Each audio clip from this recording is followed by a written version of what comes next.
Quizás hay rostros que caminen alrededor de nosotros, que conocemos, que tienen la fama, el reconocimiento, pero hoy vamos a ir detrás de los invisibles, de esas caras que quizás no sean tan famosas, pero tienen el prestigio y la bandera del servicio.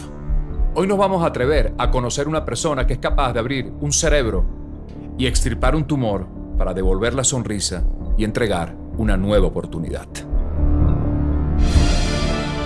Ellos, los invisibles, que trabajan con disciplina y a través del conocimiento nos permiten celebrar la vida y sobre todo regalar una esperanza a quienes tienen la muerte sentada enfrente. Por eso estamos detrás del bisturí.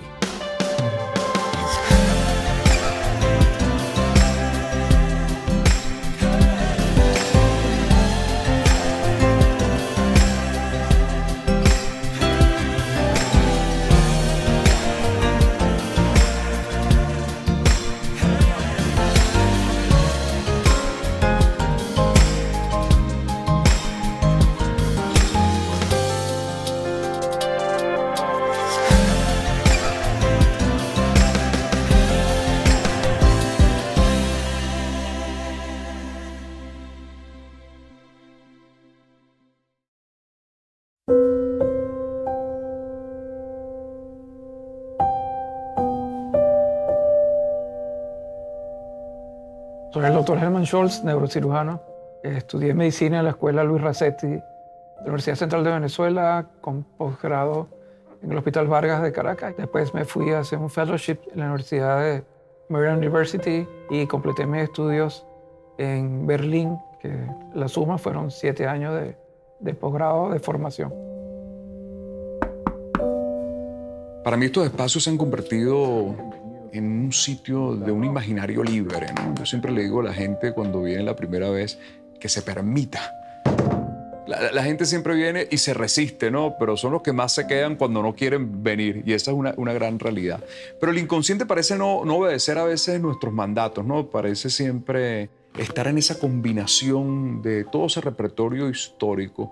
Entonces hay que liberarse, ¿no? Sin juicios, sin culpas. Pareciera que a la psique y a la mente ninguno de esos elementos la tranquiliza. Y yo creo que cuando uno se sienta ahí, lo importante es hablar y conversar. Pues cuéntame de ti, cuéntame un poco de ti. ¿De mi persona? Sí, de tu persona. Vengo de una familia bastante unida, pero que trabajaba separado, interesante. Mi madre es la educación. Mi mamá es psicopedagoga, o sea, todo el día metido en educación.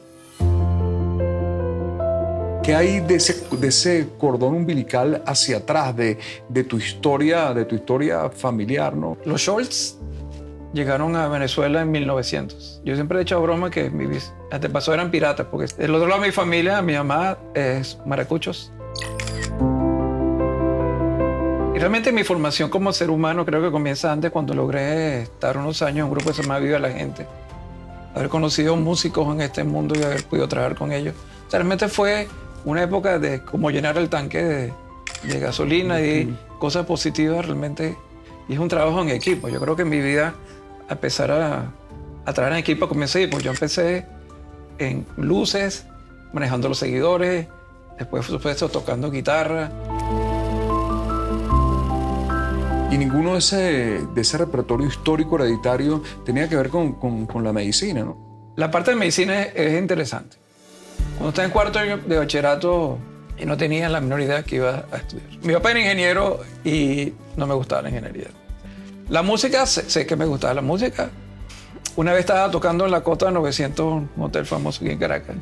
Y mientras tocábamos, la gente conversaba y hablaba. Y decía, yo me miraba a los 40 años, yo en un bar tocando y la gente hablando, y de repente... Que no te mirara, que no te mirara. No, que no me miraba. Ese, un señor, o sea, eres un invisible. Y yo decía, qué bueno, sino que gracias. Y nadie te... Total, dije, no, esto como que no va conmigo. Pero un día, el doctor Antonio Mogollón, que es mi mentor neurocirujano, en cuarto año me llevó a una cirugía en el hospital universitario de un tumor cerebral. La primera vez que vi una cirugía de un tumor cerebral, dije, yo quiero ser neurocirujano.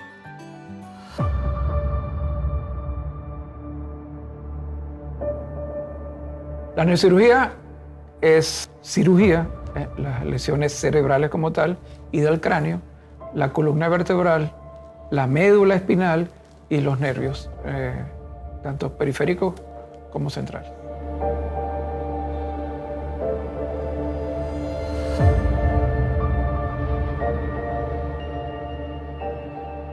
Bueno, al fin nos encontramos. Sabes que yo tengo la percepción a veces que nosotros tenemos como un destino, ¿no? Y tenemos como una ruta y de repente la vida como que se empeña en cambiarnos la dirección, ¿no? Porque estamos cruzando la línea a la vida nuevamente, ¿no? Y la vida que te cambió, ¿no? Es así. ¿Cómo te sientes hoy? Bien. Con suerte, la verdad. Porque hoy vamos a salvar una vida. Así que creo que esta línea que cruzamos nos invita a sonreír y a celebrar con esto.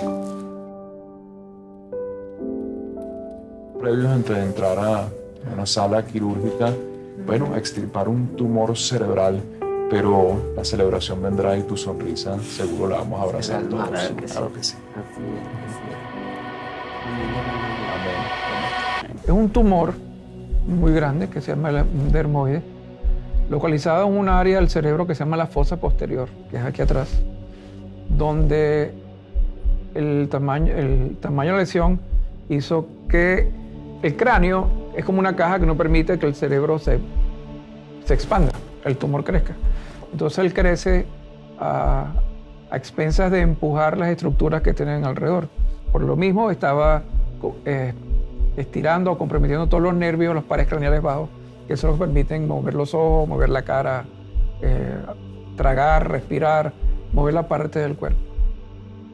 Bueno, Andreina es una joven de 31 años de edad que tiene 2 meses con dificultad para caminar, tiene una dismetría y está empezando a tener problemas para la deglución. Y este es el estudio que estamos discutiendo para la cirugía de hoy. Como vemos, es una lesión muy grande. Está empujando el tallo cerebral hacia el lado derecho, empujando al cerebelo hacia el lado izquierdo y ya está invadiendo la parte superior del tentorio.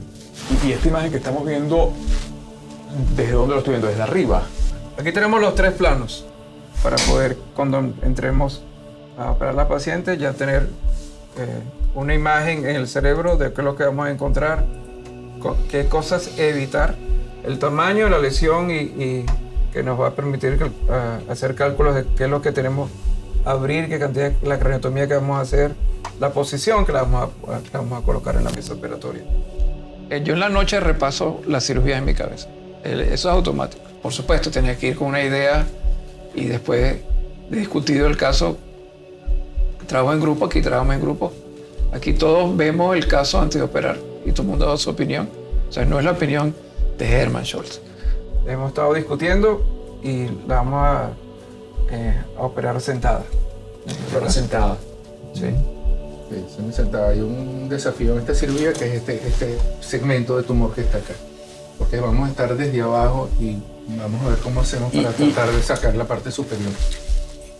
Y el tumor es todo lo blanco que estamos viendo ahí. Todo Todo lo lo blanco, y aquí que lo ves heterogéneo y aquello que lo ves negro. Todo eso es la lesión. Es una lesión muy grande. Muy grande. Muy grande. Muy grande. Muy grande. Muy grande. Están en equipo que para que Hermann Scholz sea el Hermann Scholz que existe, hay mucha gente detrás. Y yo lo comparo mucho con la carrera de Fórmula 1. Hay un piloto, por ese piloto necesita un carro que es bueno. Y esa es la institución donde trabaja. Pero ese carro necesita personas que trabajen porque ese carro es el número 1. Y ese es todo el mundo que trabaja en una institución. Aunque para que el cirujano logre su objetivo. Pero siempre sin perder de vista que lo importante es el paciente.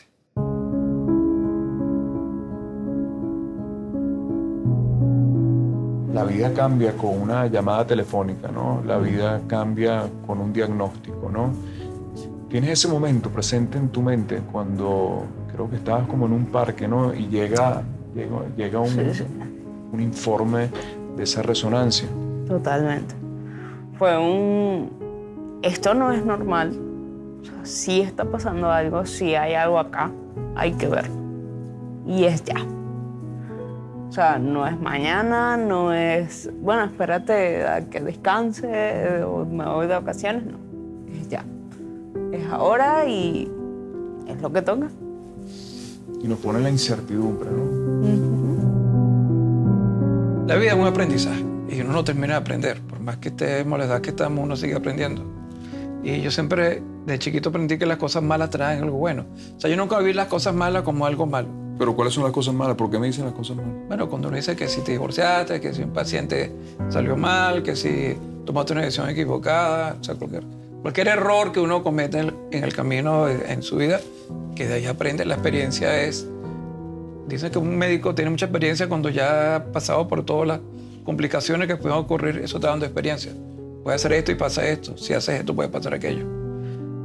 Pero siempre lo he tomado como algo positivo de sacarle la parte buena. O sea, no me he dejado influenciar porque algo negativo me eche para atrás, sino que ¿por qué pasó esto? ¿Qué es lo que debo aprender de aquí y para dónde voy? Y ahí uno endereza el barco y sigue para adelante.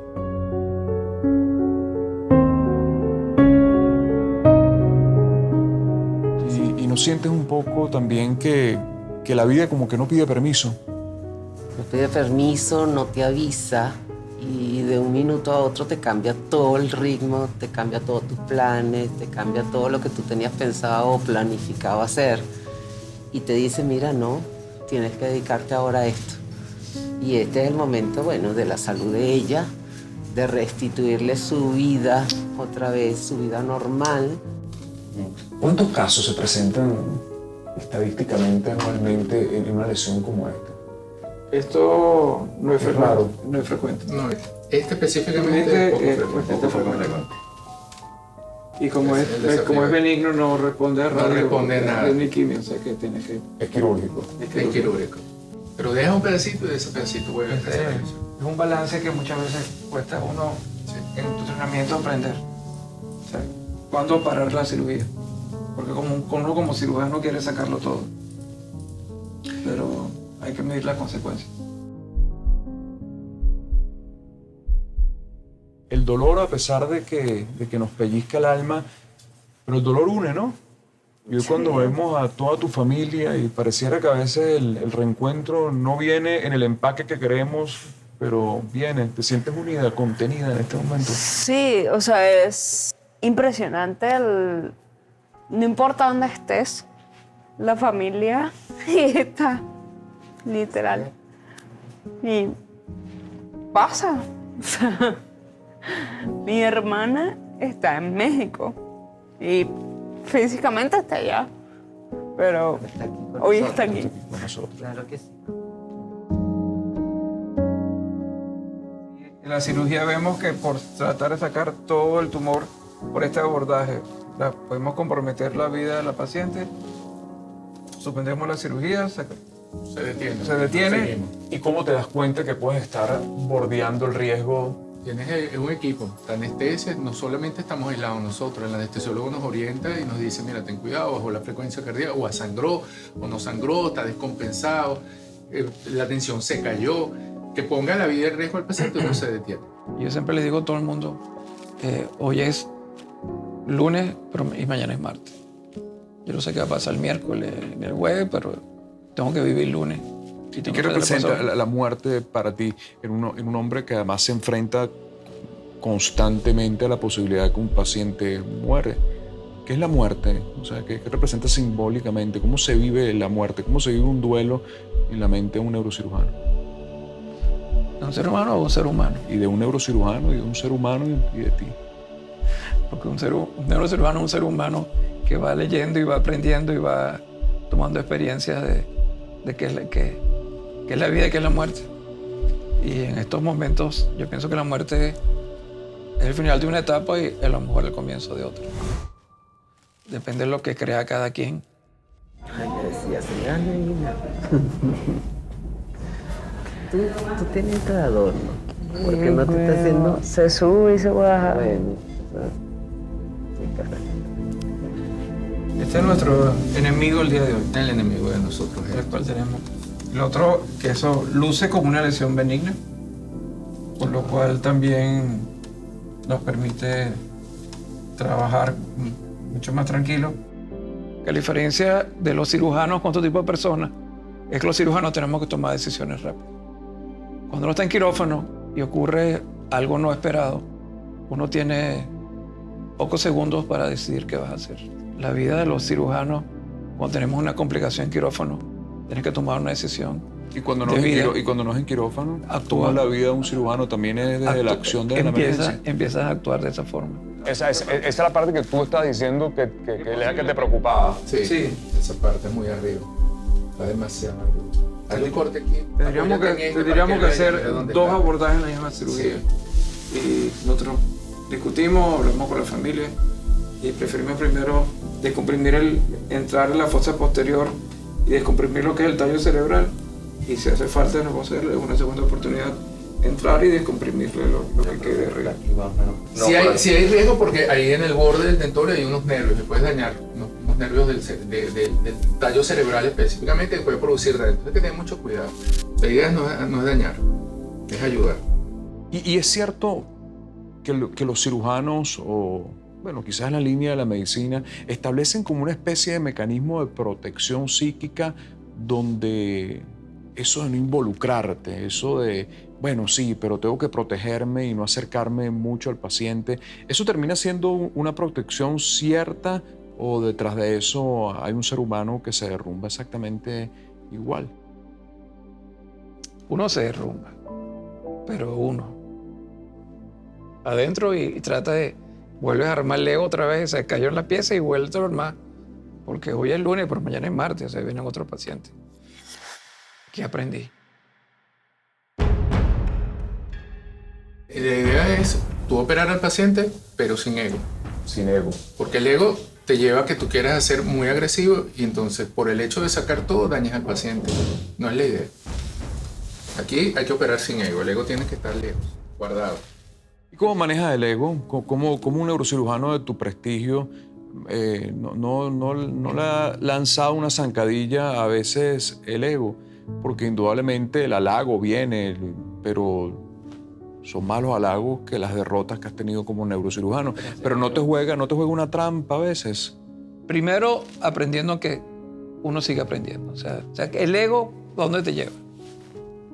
A estar en un sitio donde realmente el amor no estás. Yo creo que tienes que balancear tu mundo interno y saber que estás trabajando con seres humanos.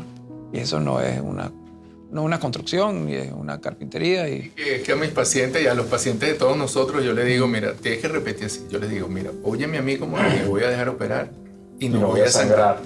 Y lo repiten, el Pero cerebro hay manda gente y el cuerpo obedece. Absolutamente. Absolutamente. Pronto lo vamos a celebrar. El dolor trae estas cuotas antipáticas, pero de aquí solamente salen seres humanos crecidos y sobre todo con un gran ejemplo y un para qué, para reencontrar el sentido de la vida. El sentir la solidaridad de la cantidad de amigos que tenemos por todo el mundo. No, eso es impresionante. Eso.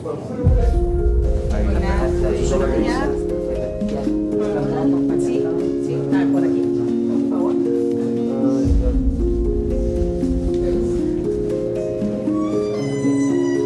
la idea es que la paciente salga mejor de lo que está entrando.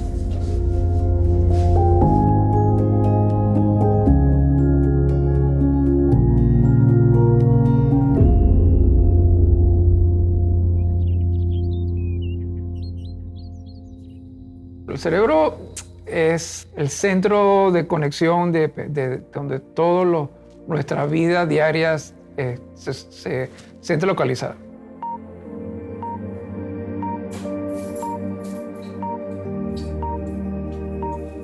Ahí se localiza toda nuestra parte de movimiento, sensibilidad, visión, olfacción, sentimiento, el centro de la respiración, el centro de la tensión arterial. O sea, es el movimiento, que el movimiento sea fino, que no se complique. Todo lo que él piensa, donde el inconsciente con el consciente juegan un papel entre nuestro balance, entre qué soy, qué hago, por dónde voy. Sin cerebro, el resto del cuerpo no tendría funcionalidad. Por eso que cuando uno tiene una lesión en el cervical y se desconecta el cuerpo del cerebro, por más que tengamos cerebro, no funciona. Y sin cerebro el cuerpo tampoco puede funcionar de forma adecuada. O sea, todo está integrado en una sola persona.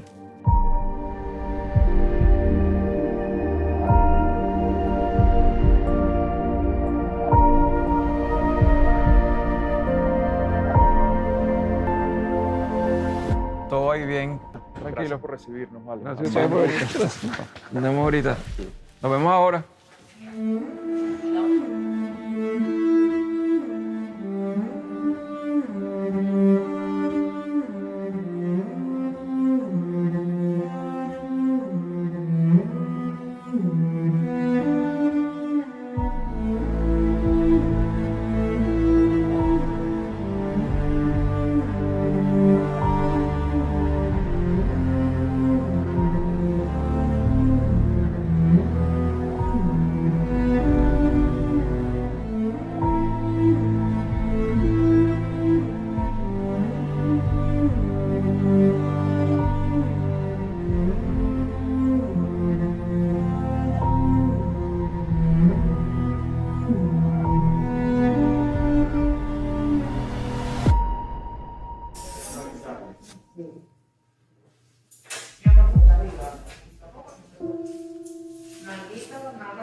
Acuérdate que te vas a despertar en terapia intensiva, pero vas a estar muy bien.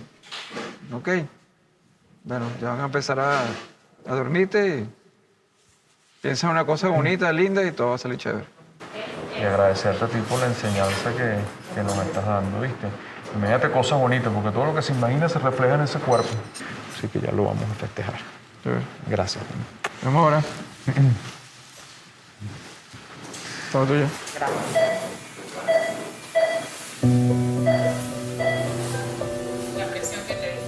Las principales patologías cerebrales que nosotros tratamos son de afuera adentro, lesiones o anormalidades en el cráneo, traumatismo de cráneo, fractura.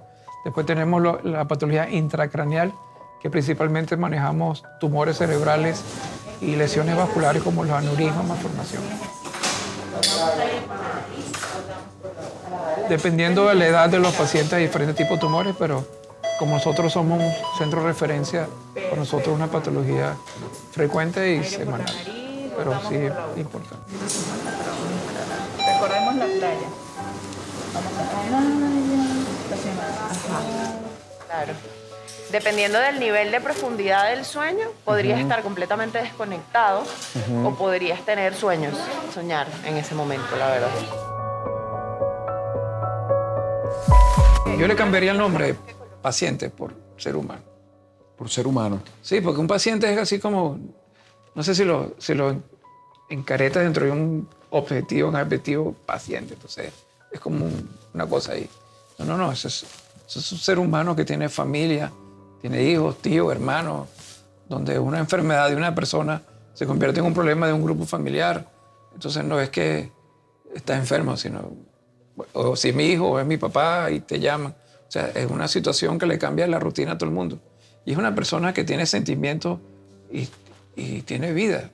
Y se siente afligido por un proceso que no está en mis planes. Nadie planifica enfermarse. Eso no existe. Eso te cambia tu rutina de vida. Y más en un proceso donde necesitas una cirugía, que puede ser mi caso de columna o de cerebro.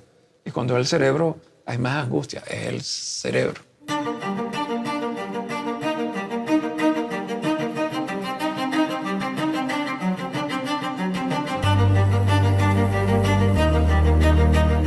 Yo creo que con el avance de la radiología, sobre todo la resonancia magnética funcional, están estudiando todos estos procesos de interconexión de diferentes áreas del cerebro y cómo funcionan. Antes teníamos, por ejemplo, un área para el lenguaje y con estos estudios hemos logrado entender que están en varias áreas del cerebro. Sabemos que el hemisferio izquierdo, en los diestros, es donde se concentra toda la parte de la inteligencia, la memoria, y en los zurdos es mitad y mitad, o sea que tampoco es que es el lado derecho. Pero sí hemos empezado cada día a conocer Es más, hay estudios de estimulación donde se meten electrodos, donde los cables van y podemos estudiar redes de funcionamiento. O sea, el funcionamiento cerebral se está moviendo más a función de redes. Y yo creo que cada día más nos parecemos a un centro de computación donde varios nódulos del funcionamiento se interrelacionan entre sí. Sentir lo que se siente allá adentro, estando aquí afuera, pero a uno le entra una tranquilidad de saber que hay gente extraordinaria, que hay un equipo humano buscando salvar una vida, ¿no? Es impactante, porque estamos trabajando en todo este proyecto y vemos cómo el componente de todos esos cirujanos está en busca de salvar una vida. Ahí es donde uno hace una gran reflexión sobre una humanidad que todavía late, una humanidad que todavía siente, que tiene la capacidad del servicio. Es extraordinario. Estoy muy orgulloso de todo el equipo que estamos viendo allá. Extirpando un tumor cerebral con los mejores neurocirujanos.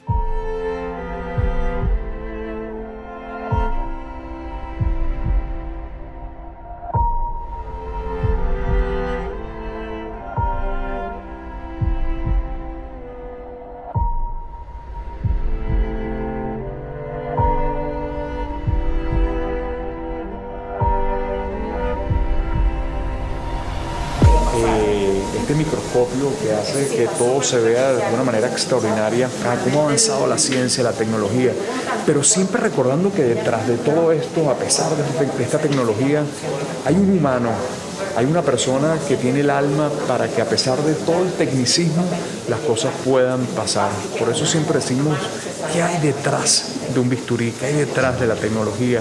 ¿Qué hay detrás de toda esta cantidad de ciencia? Hay una paciente que es humana, que respira y que hay que salvarle la vida. El riesgo más complejo de una cirugía cerebral pues, sigue siendo la muerte. Pero están las complicaciones, porque la muerte es el fin de un ser humano, que lo sufren son los familiares que quedan. Pero cuando un paciente queda con un déficit neurológico que lo tiene que vivir por vida, realmente es un cambio de vida a enfrentarse a una situación que no estaba programada ni esperada en su vida. Dejar que quede como consecuencia de la cirugía un déficit neurológico que no estaba antes, porque puede ser que el paciente por su enfermedad como tal tenga un déficit, y no lo que está tratando es que ese déficit se pueda revertir. Pero cuando se produce un déficit a consecuencia de la cirugía o de la enfermedad, uno tiene mucho cuidado de que eso no ocurra. Y eso puede ocurrir en un 4 o 8% de los casos.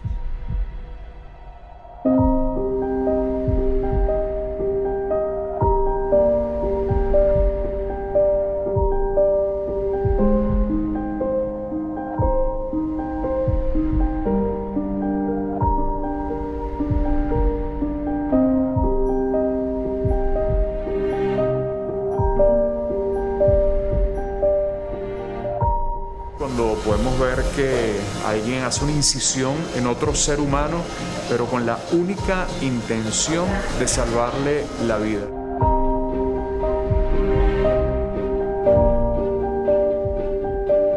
Y tener un paciente en tu consulta un día previo a la cirugía, donde le explicas todo lo que va a pasar, y el día siguiente tenerlo en esa sala de operación y con la alternativa y la posibilidad que puede pasar que ese paciente no regrese. ¿Cómo se afronta la muerte de alguien y sobre todo cuando cruzas la puerta del quirófano y tienes que ir a hablar con esos familiares? ¿Quién sale ahí? Uno. Porque la responsabilidad de que salga bien o salga mal siempre es mía. Mía, porque soy el responsable del caso. Y uno tiene que aprender eso. Cuando el caso no sale bien, es cuando más tiene que estar con el paciente y ayudándolo. Porque todos somos seres humanos y tenemos un margen de error.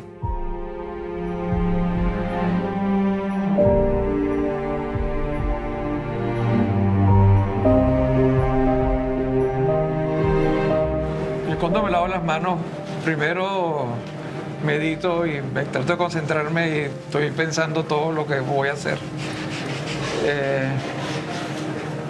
Como es una rutina, una rutina en obligación, porque es asepsia y antisepsia. O sea, uno no lo toma como que me estoy lavando las manos para limpiarme las manos para las bacterias, sino uno aprovecha este momento para pensar y repensar lo que he venido pensando y a veces uno ora y Dios ayúdame que todo salga bien y llevar la mente, como ir poniéndose en sintonía y calentando el cuerpo y la mente en qué es lo que voy a hacer, o sea, como sacando las cosas que ahorita no tengo por qué pensar ni por qué preocuparme, sino que tengo una sola meta, que es el paciente. De muchos años, quizás para nosotros que entramos y vemos ahorita un cráneo, un cerebro, bueno, eso ha sido tu vida de alguna forma. Más de 30 años, sí. Unos cuantos. Unos cuantos. Pero ese sustico, ese vértigo, ¿se pierde en algún momento por la experiencia? ¿O siempre cuando se cruza la puerta hay esa sensación del mariposeo todavía? Eso no se pierde. El día que uno entre en quirófano completamente confiado de que las cosas son sencillas, que todo sale bien, ahí comienza la complicación. El exceso de la confianza. Demasiado. Uno está seguro de lo que va a hacer, hay experiencias, lo que tu mundo ve en uno, tú quieras, pero uno, ese pensamiento que voy a hacer, cómo va a ser, bueno, respira hondo, tranquilo, no te pongas nervioso, tú lo has hecho antes, confía en ti, confía en el equipo, que somos un equipo que siempre, y todo va a salir bien, todo eso uno lo va sintiendo cuando uno va entrando en quirófano. Sabes que ahorita reflexionando, viendo sobre todo la evolución de la neurocirugía, ¿no? Que hoy en día a través de las imágenes ha sido una revelación extraordinaria, ¿no? Pero siempre el componente humano detrás de todo esto, porque en un mundo que habla de inteligencia artificial, que estamos todos como empeñados de que esto nos va a arrasar y que nosotros vamos a ser como un material obsoleto, ¿tú tienes esperanza que todavía las manos van a ser importantes en esto? Sí, la medicina es un arte, hay un sexto sentido que uno va desarrollando con el tiempo que dice, mira, hazte caso a tu mundo interno, que eso permite hacer la diferencia entre muchas cosas, sobre todo el resultado del bienestar del paciente. Bueno, ya vamos a ir a tu escenario. Vamos a tu escenario. Para el teatro. Es el teatro, ¿no? El teatro de operaciones. El teatro de operaciones. Sí. Realmente. Somos un servicio, realmente somos 8 neurocirujanos del equipo. Hoy estamos viendo, hoy está el doctor Rojas, el doctor Rodríguez conmigo, más los fellows, los aprendizajes, porque uno tiene que enseñar. Lo bueno de tener fellows y estudiantes que te permite estar todo al día de lo que está pasando, porque tienes que educar, y uno no puede educar con cosas viejas. Estamos en un mundo muy cambiante, y si te quedas en el mismo sitio, ya estás atrasado. Te pierdes. Ya te atrasaste. Si no piensas en avanzar, te quedaste atrasado. El mundo cambia muy rápido, y hay que moverse con el mundo, si no te quedas atrasado. Y es la verdad.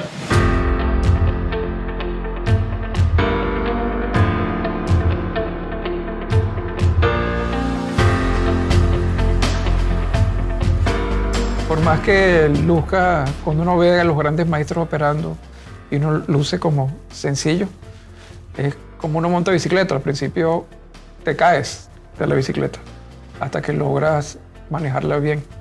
Y a medida que vas avanzando en tu formación, sigues desarrollando destrezas. Sobre todo cuando uno tiene un microscopio que tiene 40 aumentos y empiezas a ver estructuras que casi ni se ven, la ves muy grande. O sea, la destreza, el movimiento y relación entre la parte anatómica, tu función mental en 3D, ser donde estás metido, por dónde puedes entrar o no puedes operar. Eso hace que la cirugía sea compleja y a la vez lucir sencilla, medio de la complejidad. Con el advenimiento de la tomografía ya podían localizar. Y yo creo que la tomografía y la resonancia dieron un vuelco completo al diagnóstico de las patologías cerebrales.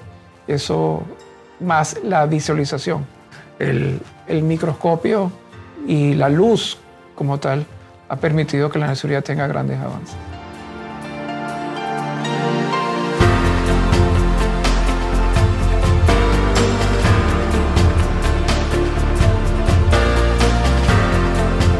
¿Y tu carrera?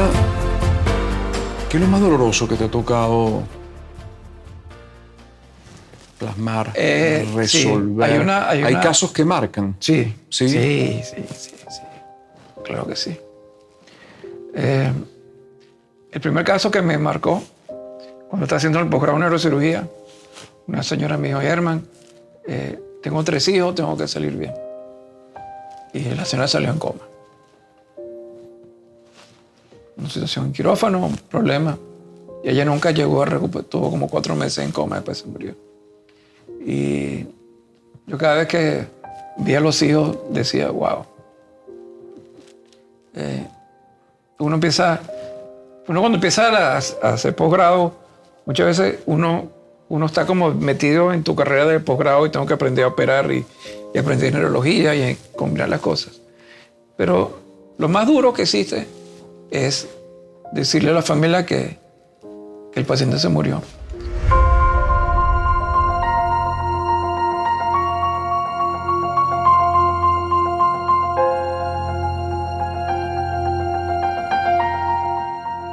Te puedo contar la primera anécdota de cuando se murió un paciente. Yo estaba haciendo la rural, eso que entraba, era un 31 de diciembre. Y yo era el médico de la medicatura, el doctor, recién graduado. Uno se cree que es médico, pero todavía no es lo que está recién graduado. Llegó un señor con dolor, señor de 30 y pico de años. Yo tenía 24, 25. Con un dolor precordial, le cae en paro y se muere. 31 de diciembre. Wow. Dijo, bueno, a uno nunca le enseñan a hablar con los pacientes. Esa materia no existe en la carrera. Salgo a hablar y veo que la esposa está embarazada. Yo, 31 de diciembre. Yo, ¿ahora qué hago? Le dije, miren, su esposo está muy grave. Lo tenemos ahí y no creo que se pueda recuperar. Pero bueno, atrás. Y yo estuve como 1 hora hablando con el señor. ¿Cómo se te ocurre morirte el 31 de diciembre? O sea, yo creo que estaba haciendo mi catarsis de cómo enfrentar una situación que no tenía la menor idea. O sea, cómo decirle a un familiar en esas circunstancias, en cualquier circunstancia, pero en esa primera.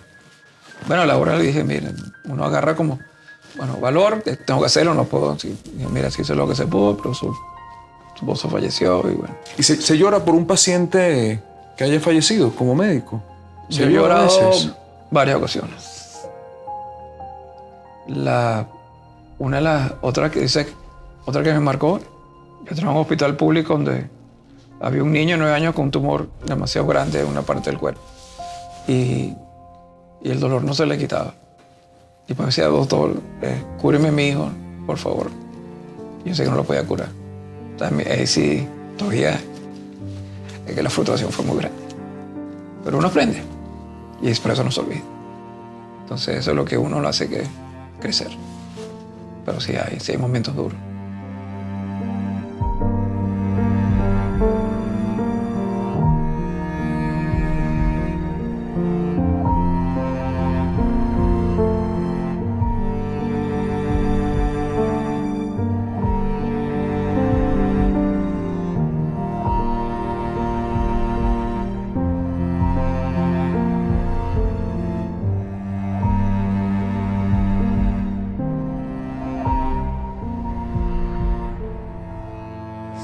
Bueno, salimos, llevamos 8 horas desde que se inició la cirugía, todavía no termina, pero lo sorprendente es que todo ese equipo humano que se va turnando sin duda tiene un foco de atención pleno, ¿no?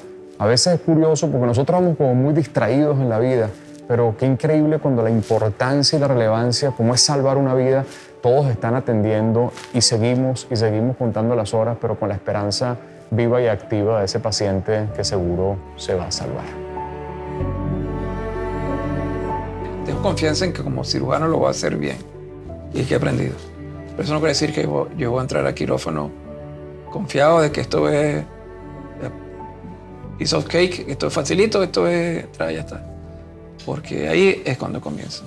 Entonces toda cirugía, por más sencilla que sea, yo el día de la cirugía la pienso, la calculo, hablo con mis compañeros, vamos a entrar por aquí, vamos a hacer esto, ¿qué puede pasar? Está pendiente.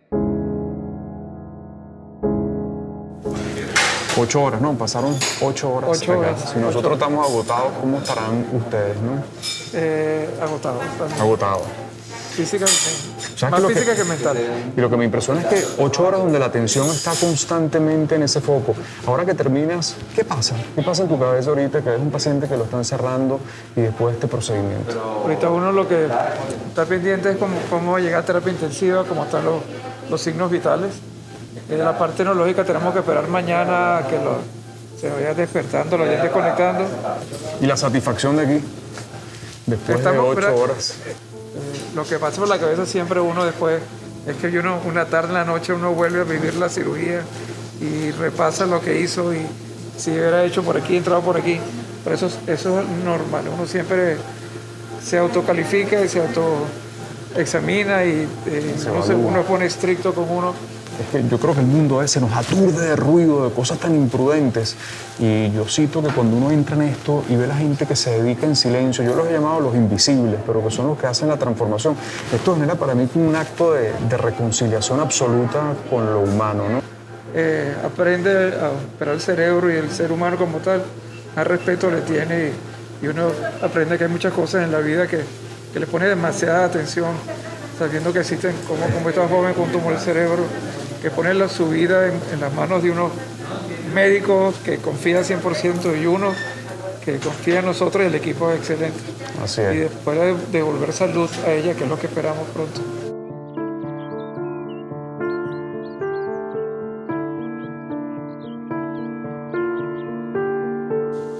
¿A qué le tienes miedo?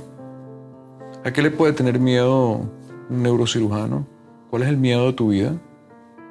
Con mi paciente es la muerte, que se muere el paciente. Y por supuesto las complicaciones, pero el mayor miedo es que se muere.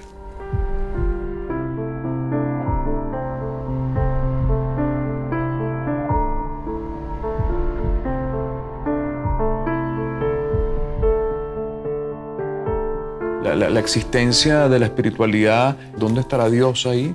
Uno a veces dice, Dios, ayúdame, pero creo que es una búsqueda de algo. Para mí la religión está dentro de uno, porque tú te sientes que necesitas una mano amiga.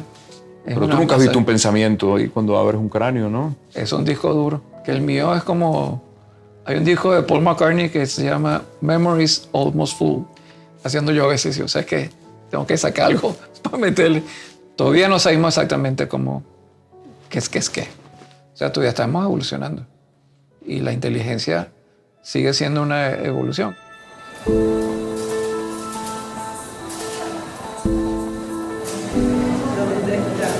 Cuéntenme, díganme algo.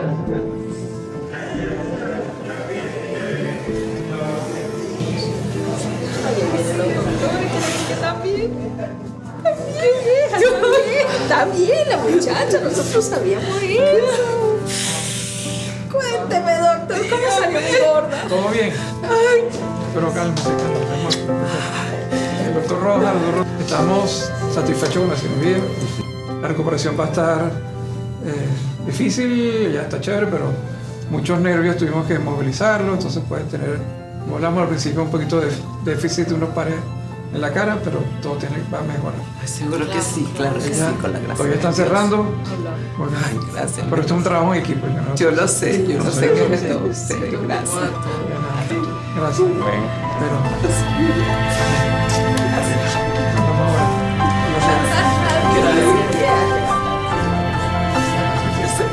A veces las cuotas de dolor unen mucho.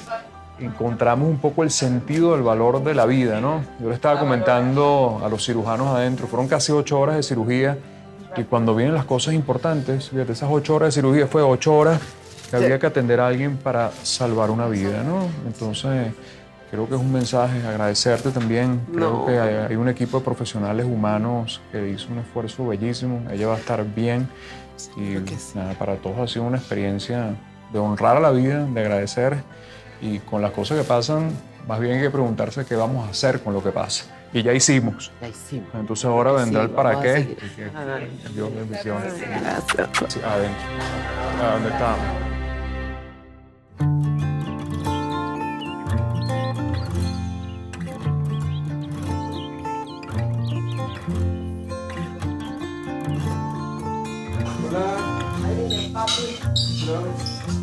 ¿Cuántos hijos tienes? 4.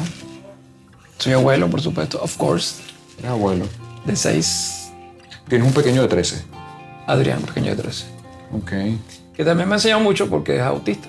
Entonces te das cuenta que él es así, pero que ese es su mundo y lo que hacemos, yo no lo traigo en mis mundos, porque su condición no lo va a permitir. Él tiene un mundo y uno lo que hace es vivir dentro de su mundo. Si yo hubiera o por qué me tocó, me tocó. O sea, no, eso no lo voy a poder cambiar por más que le des vuelta a la cabeza. ¿Y para qué sirve? Si es genético, si no es genético, ¿por qué no se conectaron las neuronas como tienen que conectarse? Bueno, no pasó y no soy el único padre con hijo autista. Hay muchísimos padres y todos tenemos que sacarlos para adelante.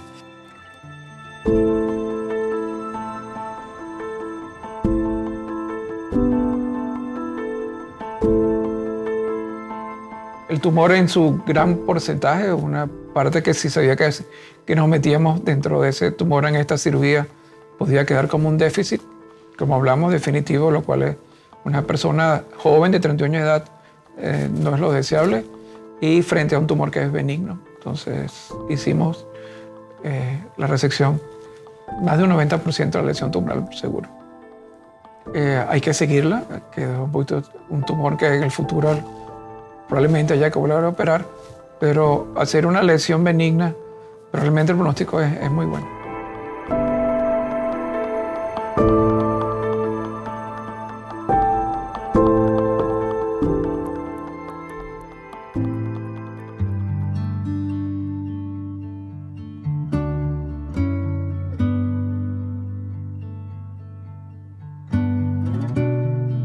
¿Cuál es tu último pensamiento en la noche y tu primer pensamiento en la mañana?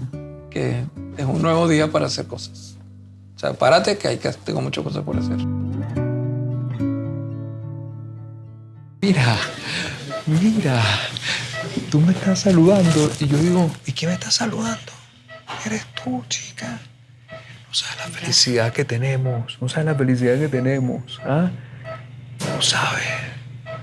Estamos listos.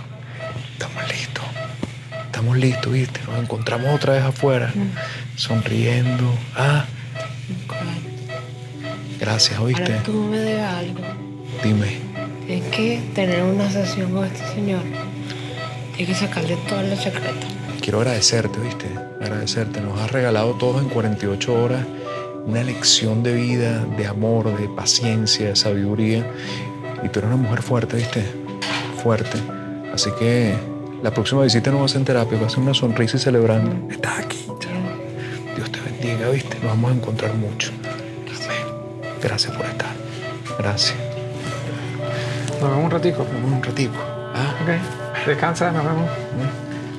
Todo bien. qué bella. Todo bien. Ah, increíble. No sabes la felicidad. Dios te bendiga, mi vida. ¿Oíste? Ya nos vamos a ver pronto. ¿Ok? Sigue bien.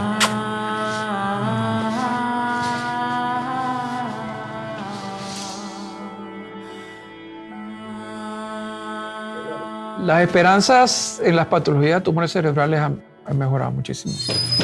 Pasa, doctor. ¿No? Oye, impresionante. O sea, La yo que recuperación. yo que estuve dentro de la cirugía después de todo lo que pasó ahí, es increíble cómo un ser humano puede estar vivo después de semejante intervención, ¿no? Vamos muy bien, tenemos 48 horas operadas. Como viste, estás conversando, hablando. El trabajo de lo que estamos metidos permite tener estos resultados. Ya va a mejorar. Esta parece que va a ser transitorio. ¿Cómo estás? Está todo está bien, va está conversando, muy bien. está muy bien. Sí, y ella le está poniendo también. Ella, sí. Un alma ya fuerte. Ella es la protagonista de esta Las cirugía. enfermeras dicen, es súper colaboradora. Pero ahorita que veo los rostros, cómo nos relajamos todos. Ay, no. Porque de tú ese no te primer día imaginas. todos estábamos como una tensión, ¿no? Sí, claro. Como a medida O que sea, pasan son las unas horas. Los como planes de ahorita colaboración. es, ella va a estar aquí el día de hoy y mañana, si Ya. sigue como está, vamos para el cuarto. ¿Se imaginan la felicidad? Bueno, nosotros nos seguimos viendo. Ay, sí. ¿Alguna vez sí. has pensado en si la cirugía te deja a ti o tú dejas a la cirugía? Yo creo que hay un momento en la edad del cirujano que se convierte más en el coach, y yo creo que la vida de nuestros cirujanos, por eso que la educación es importante, no se acaba el día que entrego el bisturí, se acaba el día que me muera. Porque uno mientras pueda, puede enseñar y seguir detrás del bisturí. Detrás del bisturí.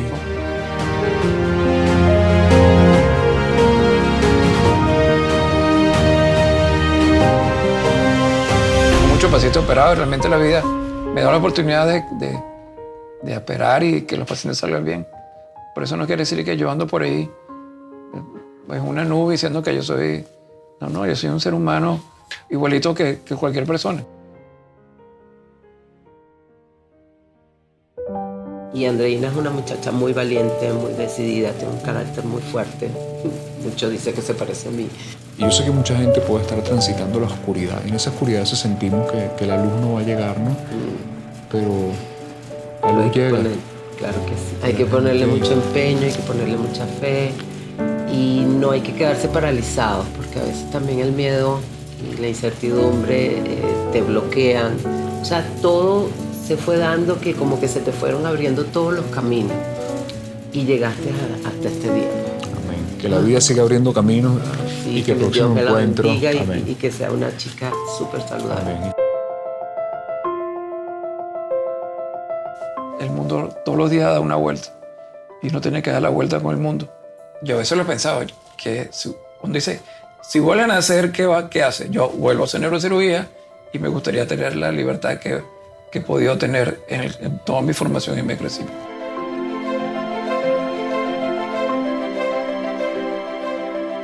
Han sido días de profunda reflexión.